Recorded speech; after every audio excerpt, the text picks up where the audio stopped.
Hi, I'm Rigger, this is YAW, and today I'm making a sequel to my absolute worst performing video ever that I put so much work into. It performed disastrously bad, so in order to celebrate the season of happiness, I'm going to make myself sad again by seeing this one perform just as terribly. But if you'd like to make my Christmas, then like it if you like it, share it if you think others would like it, let me know your thoughts below, and subscribe if you want to see more. Oh my god, so this is editing Rigger here, which means I just finished doing all of my audio edits for this video, and then I went and checked my channel, just looking at stuff, and saw this! Oh my god, we did it! The big one, it clicked over.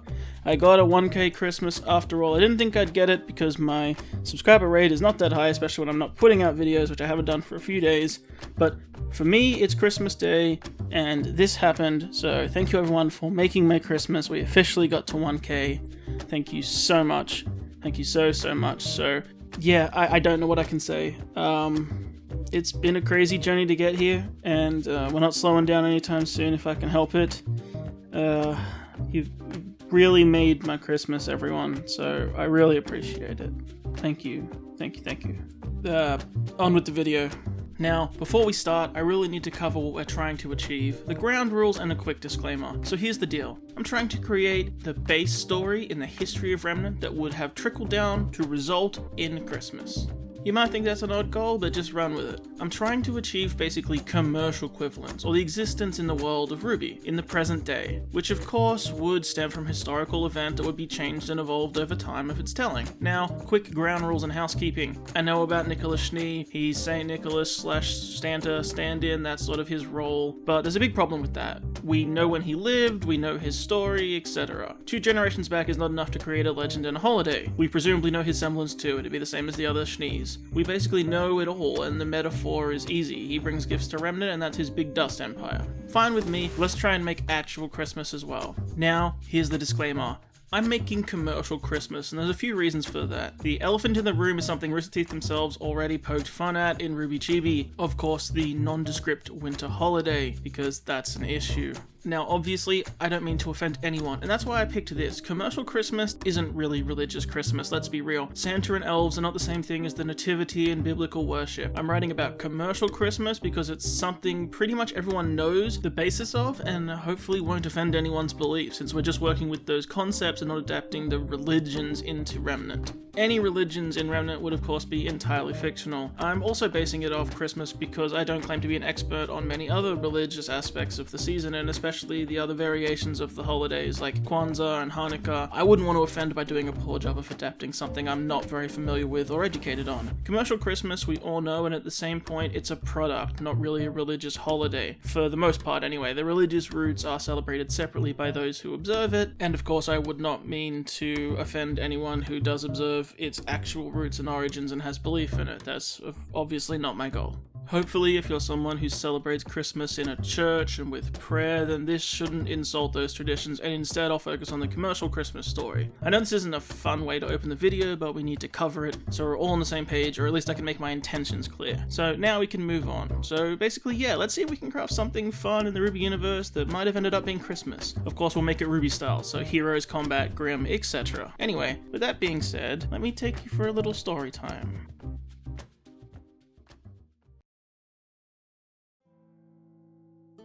Once upon a time, before modern kingdoms raised their walls, Remnant was a very different place. There were still kingdoms, towns, and troubles like any other time, but none you would recognize with your more contemporary eyes. Our story takes us to what you might now know as Anima, high on the continent where the hills meet the snow. Atop the peak of the tallest hill in the land sat a large compound, a fortress of stone. A blight on the landscape, to be sure, but in this land of terror and grim, there was no more beautiful sight. While its walls were indeed high, they are not what you would be drawn to, for one thing stood out above all others. From the center of the fortress rose a great tree. Not a large tree, the kind you'd marvel at in travels, but an enormous tree. A gargantuan tree. It was a pine tree, to be sure, but it dwarfed the very structures surrounding it. Its branches provided a canopy for much of the grounds. Were it snowing and you stood beneath it, there's a good chance you'd never see a speck of white. This is Crest Pine Manor. Manor might seem an odd thing to call it, but that's what it was, a huge tract of land, the most defensible position possible. The owner of the land was Wolf Klaus, by all accounts a man you did not want to cross. He not just owned the land, but he controlled the surrounding villages as well. His wealth, influence, and skill in combat both personally and tactfully meant he had domain over the people if they liked it or not. They needed his help, so they took his abuse. His manor, as he called it, its house and personal guard, comprised of the toughest prospects claimed from the surrounding villages to fill the ranks, orphaned by force if necessary. Men for the guard and women for the house, these were just some of the taxes imposed on those he decided were within his lands. In theory, he traded his protection from the monsters of the land for these taxes. Or so he claims. His involvement is lax at best, really only stepping in if the threat was perceived to actually impact his estate, if he wanted something or someone from the area before they'd be able to recover their losses. As for positives about the man, I suppose at least you could claim he wasn't really that discriminatory. Many of the small villages around the land were separated into human and faunus. He did not mind which were paying him tariffs, and somewhat preferred taking faunus men for his guardsmen due to some of their natural advantages. If you see that as a kind of sick compliment, I suppose. He took children from their homes, though some tried to see it as a positive, as those in Crest Pine Manor did enjoy more safety, warmth, food, and better conditions than many other villages could offer. Again, a perspective taken by many, because the reality of it was simply just quite poor. Wolf was, as you can imagine, a cruel man. He did have one love, however, his son, Wreath Claus. Wreath was all he had left after sickness claimed his wife. He took his son under his wing, training him in combat, far beyond the normal man, facilitating the unlocking of his semblance, manipulating his aura, and using precious dust that could be mined from the surrounding hills. Skills that, for such a time and such a place, only a few possessed. One other such who did was his other great teacher, the leader of the guardsmen, Dolph, the deer faunus, who was always easily picked out due to his large, rouge-red coat. He was perhaps the only man who could match Wolf in combat. However, he was indebted to the Klaus family, seeing his position and the care it extended to his family as a kindness. Wreath, as he grew, held quite different dispositions from his father. He was afforded the luxury of doing basically anything he pleased. He left the manor, he would have guards, but he could venture into those villages if he so wanted to, and around the manor he became very friendly with many of the staff, human or faunus alike. He didn't see any difference, and being raised among them all, and his time spent wandering the villages, the people were nice to him. Be that genuine as he was just a child, or for the sake of the guardsmen, or not incurring the wrath of his father. As such, Wreath, by his late teens, had found himself in a somewhat awkward position. You see, the snow did roll in through the winter months, quite heavily in fact, and through his teen years he'd been interested in learning to ride and control sled dogs, the easiest way to move around in the snow if need be. Doing this meant he had come to spend much time with one Mary Santana. Mary, a doe faunus herself, was the daughter of one of the house staff and showed an aptitude for animal care and sledding. She, despite being of similar age to Wreath, had worked her whole life, and with these responsibilities and chores to keep the dogs and their kennels run, stable, fed, whatever was needed. While initially, she was quite irritated at the thought of babysitting the no doubt spoiled and arrogant little prince of the manor, she was proven quickly very wrong. His innocence may have been somewhat annoying when facing the wilds of the land, but his pure heart and kindness were both unexpectedly and extremely overwhelming. It was a most unpredictable reaction, to be sure, but Wreath, being the straightforward and pure one, couldn't hide his near-immediate infatuation with the rugged, strong, and very caring woman. Seeing her play with the dogs 1 minute before tearing through the snow down the steepest cliffs without fear filled the boy's head and heart with all sorts of previously unknown feelings. Nothing brought a smile to the boy's face more than each time he approached the kennels and could hear Mary singing soft songs to the dogs as she prepared them for the day, and knowing he'd be spending that day with her. It did not take long for those feelings to bubble over, for both of them. It wasn't long before their sledding lessons would take longer and longer each time, that they couldn't hide their smiles when spotting each other on the grounds, and that after that it certainly didn't take long for everyone else to start noticing. Particularly Wolf, Now Wolf had plans for Wreath, and they were not to spend his days rolling around in the stables with the help. So, with a few deft decisions and the intentions of which he did not outwardly make obvious to his son, Mary was released from the staff. In fact, she was not just released, she was sent away. Sent back to the farthest village in the land and replaced. Her mother too. Though of course that's not what Wreath was told. He was told that Mary's mother found out about them and ran, taking her daughter with her, objecting to her being with a human. She was gone. Then, suddenly, Wreath had a lot more training, tasks and responsibilities to do, which kept him much more confined. 2 years passed, and Wreath's loneliness, seclusion and depression grew more with every season. He spent any alone time he had staring out of the window across the land, his hands idly whittling wood, eventually moving to carving little figures like dogs or deer. In fact, any animal free to wander the wilds of the land, and of course those things that those reminded him of. He could not let his father see these, and so he stored them away. His semblance, which he had named Stuffer, allowed him to compress a gargantuan load into a small space. He could fit a wagon load in a purse and it would weigh no more than some coins, able to remove them all at will, or if another opened it, the effect would be more dramatic as the contents erupted into the world again. His father was initially unimpressed that his ability offered him no real advantage in combat, before realizing its value in trade. This is how everything changed. Perhaps it was arrogance, perhaps it was short-sightedness, or perhaps he didn't think about it at all, but eventually Wolf, becoming lazy with age and a creeping sickness, ordered his son to tour the villages with the guard, and use his ability to collect their goods and bring them back. It'd be faster, and they'd lose less with the weak villagers having to make the trek themselves and being attacked on the way. Wreath, deep in sorrow and defeated, just simply complied. He ventured forth on a sled, accompanied by Dolph and a few others, to tour the villages and claim their goods. The journey was long, and for the most part Wreath was barely paying attention. He wasn't numb to the sadness of the villagers around him, nor was he unaware of the more sinister and despising looks he got from some of them at his position and who he was. But, in honesty, he really felt as powerless as they did to change the situation. But then, something brought him back to the world. A soft note on the air. Unmistakable. He immediately jumped to life, pushing through the crowd and the guards standing around doing inventory. He ran through the village until he found the source and literally burst through the door. And there she was. It was Mary. But not just Mary. There was Mary, standing in a dingy hut, singing to herself as she was changing a baby, a little boy. Mary spun in shock and moved to bodily block the intruder from her home before the moment she saw his face. And she fell into him, crying tears of joy and spluttering out half sentences of apology and sorrow and trying to explain. Wreath held her in shock, but his eyes couldn't leave the child, happily giggling to itself, unaware of the problems of the world. Mary told him what he had already assumed. The baby was his. Not only that, but his father knew too. Wreath didn't even need to hear that part. He'd already connected the dots the moment he came through the door.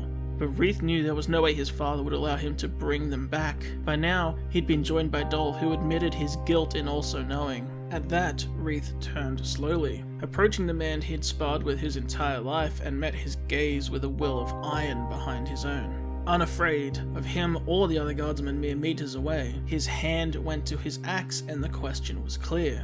What happens now? And it appears to be that Dolph was the one to decide. Dolph needed no time to pick an answer. He put a hand to his chest, took a knee, bowed his head, and offered his neck should Wreath choose to take it. He apologized. His father may have provided for Dolph's family, but he had never treated him as an equal, as a person, and Wreath truly had. He knew the boy's soul was pure, and he felt infinite shame that he played any part in keeping his family from him.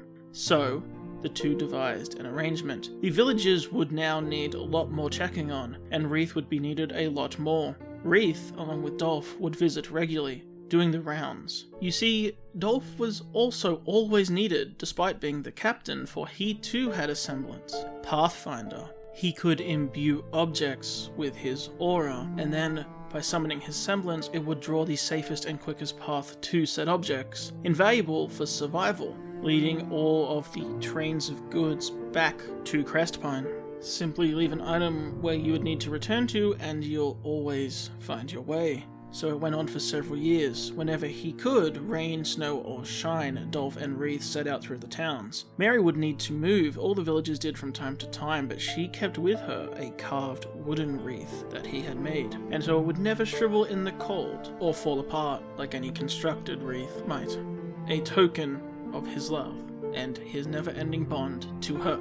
She in turn would always leave it on her door, so he could always find her. Wreath himself began smuggling out large loads of supplies. Having now seen the plight of the villagers and having a grudge against his father, he decided this is what must be done. He would pack food, weapons, clothing, whatever else he could, and redistribute them through the villages as he went, imploring them to keep it a secret, including any guards who went with them, many who would comply as some of these villages were their own. His father didn't even check the stores anymore, and they had far more than they needed already. Finally, Wreath also found a use for his time spent in sorrow. He took his carved figures and toys, giving them to the children to play with. If nothing else, some raised spirits wouldn't hurt to reduce the frequency of Grimm. And after having a child himself, he could not escape the pure joy that he saw on a child's face with giving them something even so small.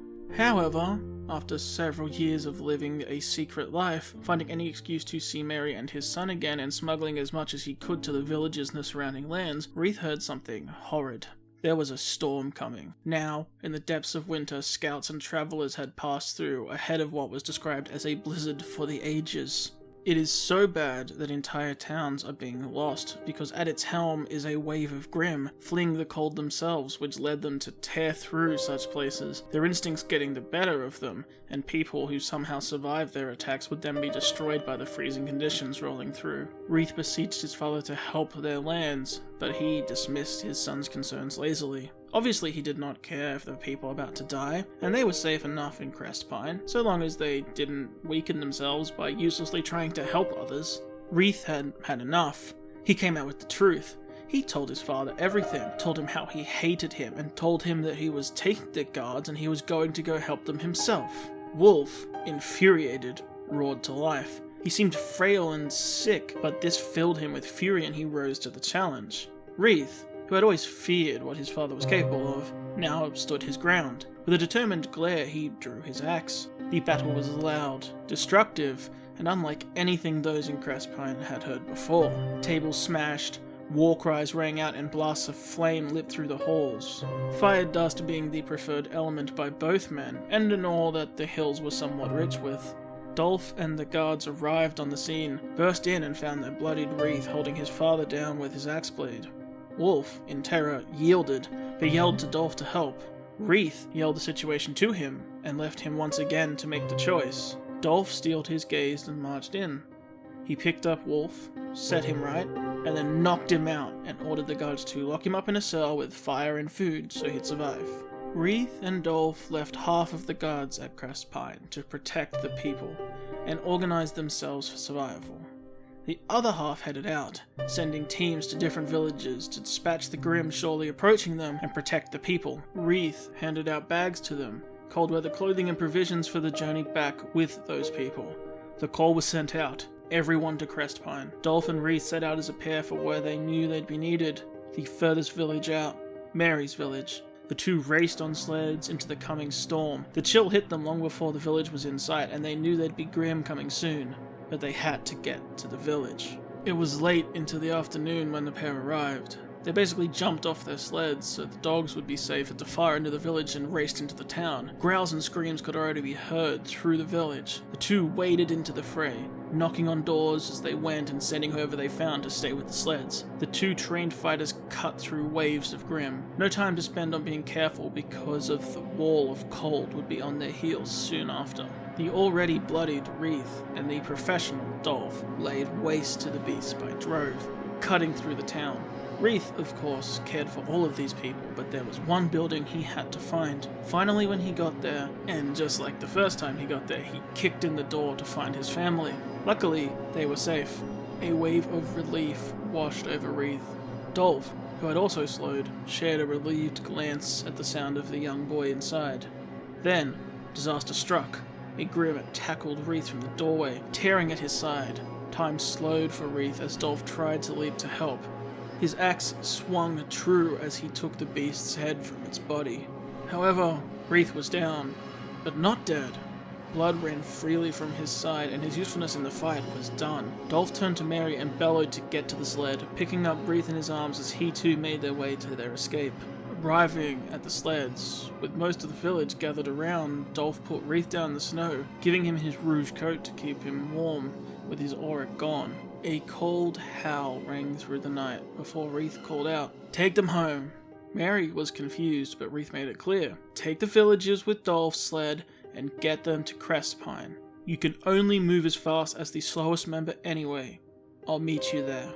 Mary was mortified. She began to shout protest, but Wreath instead pulled her close and kissed her. "Save them, and I'll see you there."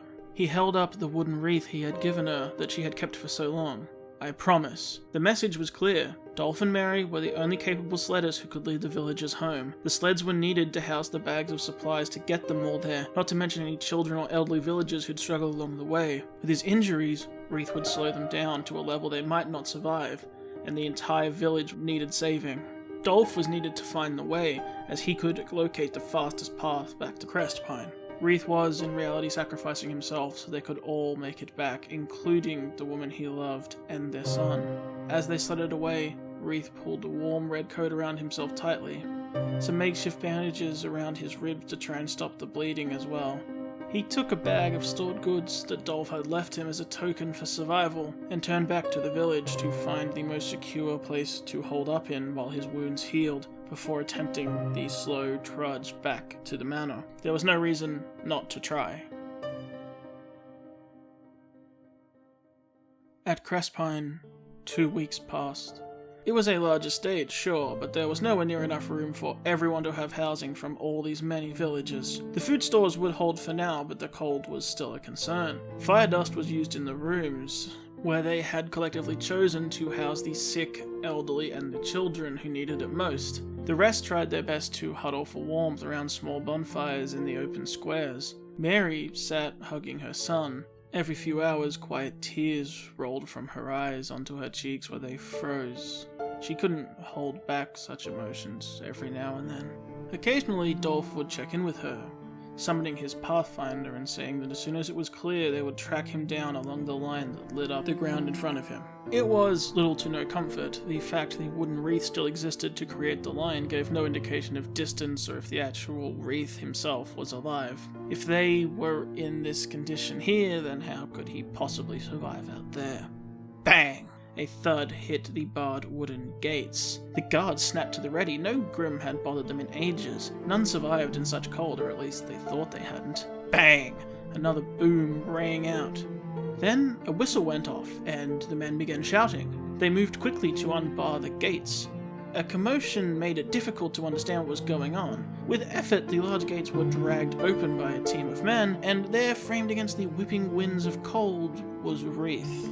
He was haggard, his neat beard somewhat scraggly and full of frost, the red coat hanging off his frame, and he limply dragged his axe by his side. He nearly collapsed through the door, being caught by Dolph and the men. Mary pushed through the crowd to get to him. As they dragged him into the square, calling for medics, Wreath looked around him in half a daze. Seeing Mary, he immediately was concerned.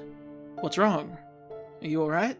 He asked this to Mary, a ridiculous statement given his condition. "You seem cold." Mary was stunned, and despite everything, she laughed. Such a silly man, legitimately more worried for everyone else over himself, even now. "We're all a bit cold, I think," she said, trying to play it off. Wreath pulled himself from the soldier's grip. "That won't do," he said. He stumbled into the square, to the base of the tree where he nearly collapsed again. "Stand back," he ordered, before limply raising his axe over his head and delivering the last shot of fire dust through it to the trunk, which started to catch, the base of the tree essentially being safe from the weather around it, under all of its heavy coverage. "Thing was a bloody eyesore anyway," he said, before finally collapsing.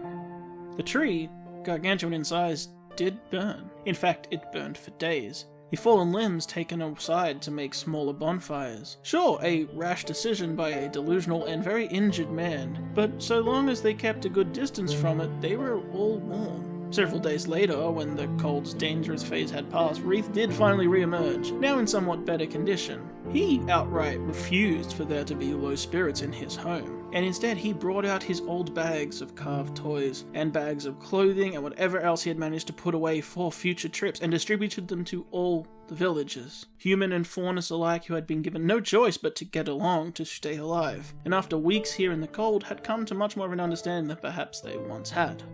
And that, dear listener, I swear to you, is the true story of how a man in a red coat with a white beard delivered toys to everyone around the lands. The son of the richest man, so surely he must have been fat, who was led to his goals by a magic deer in Rouge named Dolph. That's why we hang a wreath on our door every year, to let him know where he is needed. And that's how the celebration got its name, because what he wanted was Mary, and all of the people gathered together in mass up on the hill of Crestpine, or as it would come to be known, under a lit-up tree, sharing what could be spared, the Crest Mass.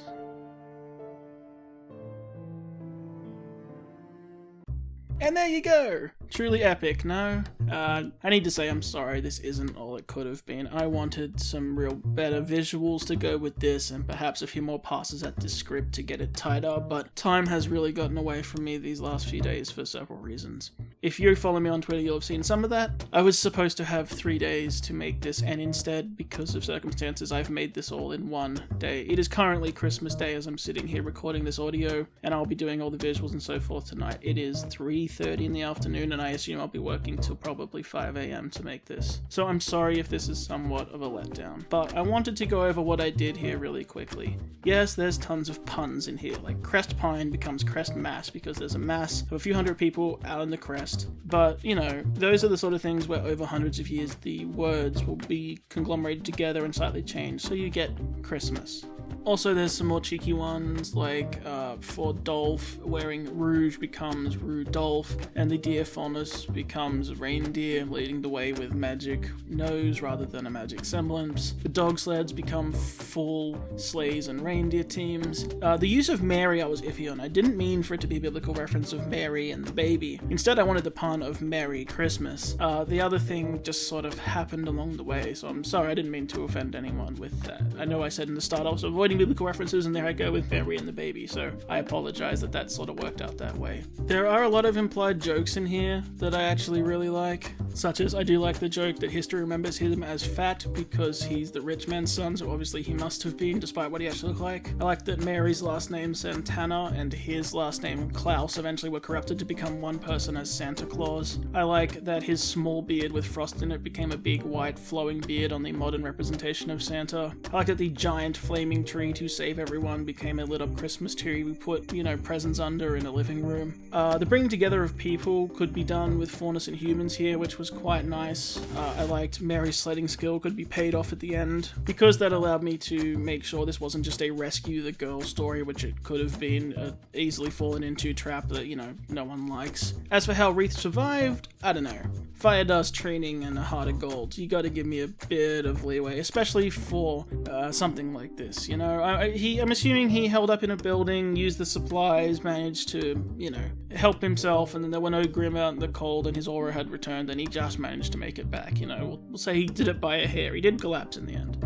Usually, I don't like basing a character on them simply being just the pure good guy who helps everyone, but here it really kind of works. To do that to this degree, it starts a myth, and it's explained by his upbringing around the house, I think. For those wondering, I did have a version where Mary was Dolph's daughter, since they're both like deer faunas, but it got tricky to balance, and I wanted more variety in the characters and different links. So instead, I made her just also a deer faunus, so that lent into the multiple deer pulling sleds thing it had eventually become. I'm not super happy about the faunus characters becoming remembered as actual animals, but if nothing else, chalk it up to humans not being the greatest, and over time, they choose to let that version become the truth and the myth, and let that bit become more dominant. Like I said, I wish I had more time to smooth all this out, but for now, this is what it'll be. I know it's not perfect, and honestly, I really think my Halloween one's a lot better. It got no love, so it doesn't really matter now, but please go back and check that one if you're interested, because I thought it was cool. Hopefully you got some enjoyment out of this, but for now,